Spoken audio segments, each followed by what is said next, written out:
يسعد اوقاتكم متابعيني الكرام، واهلا وسهلا فيكم مطبخي. رح نعمل اليوم خبز الصاج بطريقة بسيطة وسهلة، ورح تنال اعجابكم باذن الله. خبز ولا اروع من هيك بتساويه في بيتك وما بياخد معك وقت وبتاخدي نتيجة بتجنن. يلا لنشوف المكونات لهالخبز وطريقة العمل. اول شي بيلزمني كوب مي دافي، رح احط عليه معلقة سكر ومعلقة خميرة.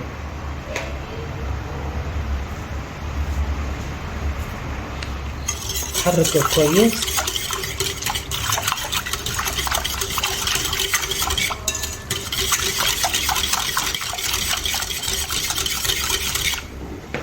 هلا هيك بغطيه حوالي 10 دقايق حتى تختمر معي العجينة. هلا انا هيك اختمرت معي، تفاعلت الخميرة، صارت عندي جاهزة. رح احط 4 اكواب طحين، رح احط عليهم معلقة ملح، ورح احط معلقتين لبن زبادي،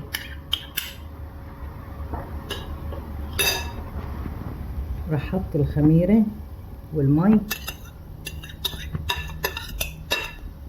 واخدها على العجانة. هلا انا خلص عندي العجين،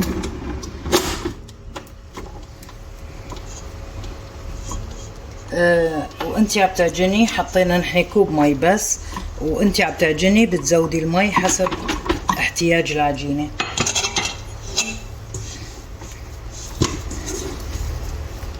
العجينة لازم تصير معك بهالشكل هذا.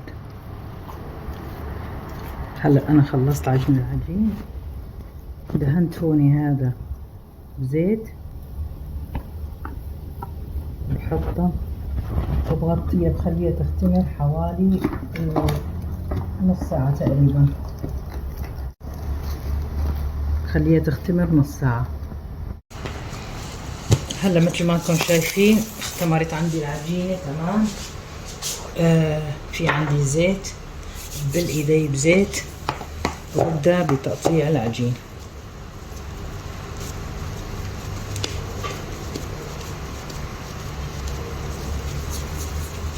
كورة، رشيت طحين هون،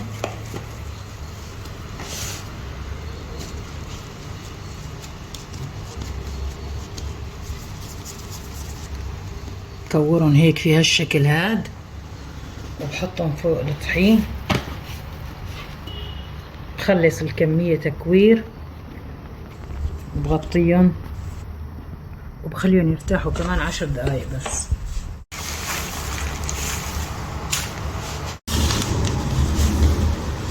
هلا انا اختمر معي العجين، بعمله هيك من اطرافه برقه شوي وبفتح الرغيف.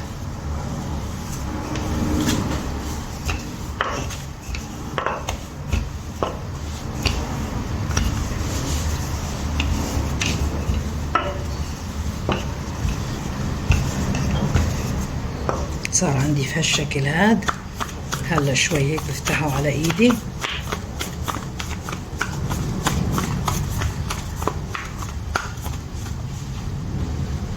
عندي هون الخبازة رح احط عليها وبفتحها في هالشكل هاد.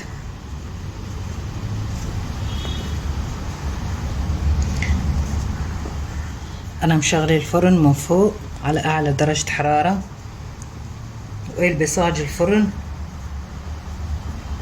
وهلا راح اخبز عليه. شايفين فتحتها في هالشكل هاد. هلا بناخدها على الفرن. بسم الله.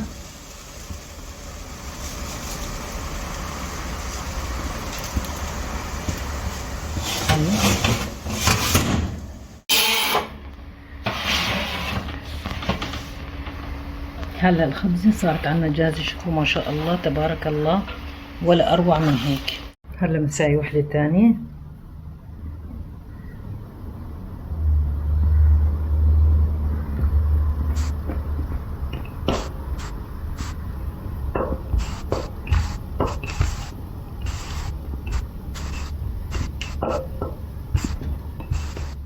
رقوا من الأطراف مشان الأطراف ما تطلع سميكة معكم.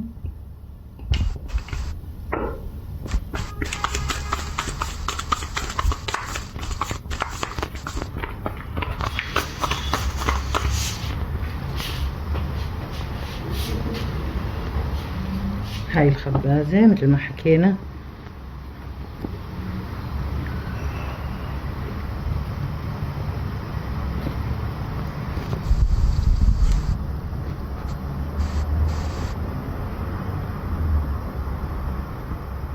وهلا على الفرن.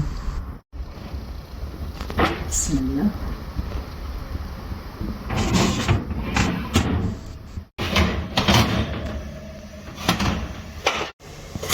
بسم الله.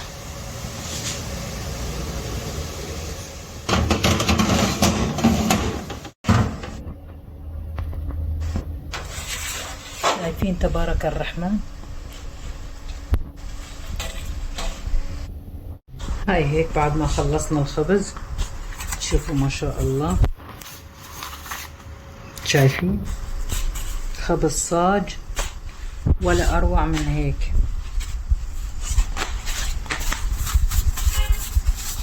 شايفين، وشغله سهل وسريع وما بياخد منك وقت نهائيا.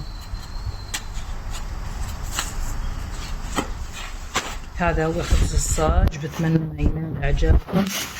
اذا عجبتكم الطريقة وعجبكم الفيديو لا تنسوا تدعموني بلايك وشير.